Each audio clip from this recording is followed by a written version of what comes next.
भगवान श्री कृष्ण लोक सांस्कृतिक समाज के तत्वाधान में 27वां गोवर्धन पूजा महोत्सव भाटका रोड स्थित राजद कार्यालय के प्रांगण में गोवर्धन पर्वत एवं गाय की परंपरागत पूजा करके मनाया गया। इस कार्यक्रम का उद्घाटन रजत पश्चिम बंगाल इकाई के प्रदेश महासचिव एवं वरिष्ठ अधिवक्ता नंद बिहारी यादव ने किया।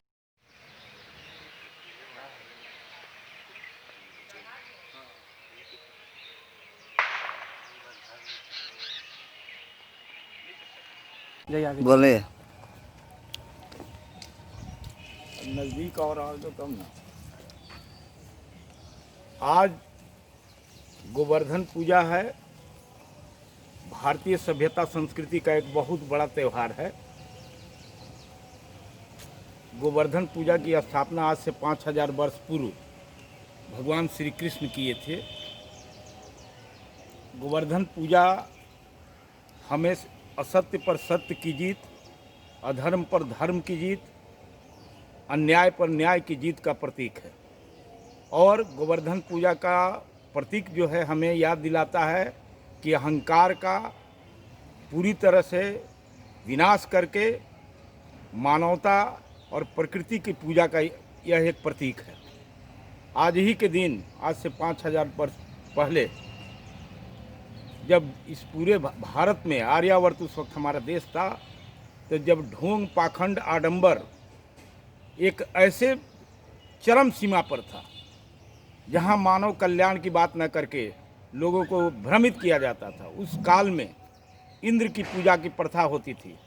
जब श्री कृष्ण धरती पर आए तो उन्होंने 10 वर्ष की आयु में, जब ये प्रथा इंद्र की पूजा की प्रथा चलती थी, तो जब ये प्रथा जब चल ही रही थी, इसी क्रम में आज ही के दिन जब गोकुल, वृंदावन और सारे मथुरा में जब गोवर्धन पूजा की, इंद्र की पूजा की तैयारी हो रही थी, तो भगवान श्री कृष्ण जो थे अपने पिता बाबा नंद से पूछे कि बाबा ये क्या तैयारी हो रहा है। तो उन्होंने बोला कि इंद्र की पूजा होगी। तो उन्होंने 3 शब्द पूछा कि इंद्र कौन है। तो वो बोले कि इंद्र हमारे देवता हैं, देवराज इंद्र हैं और देवताओं के देवता हैं वो। तो बोले आप उनसे कभी मिले हैं? बोले नहीं।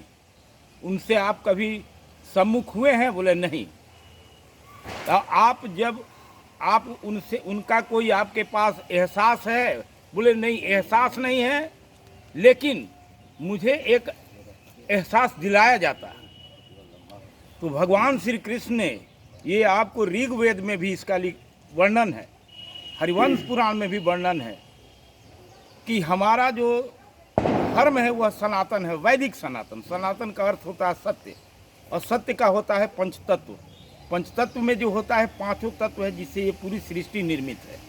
भूमि है, अग्नि है, वायु है और शून्य है, आकाश है और ये जल है। ये 5 तत्व जो हमारे हैं, यही सनातन है। सनातन का अर्थ ही सत्य होता है। रानीगंज से सम्राट दास की रिपोर्ट, पीवी न्यूज।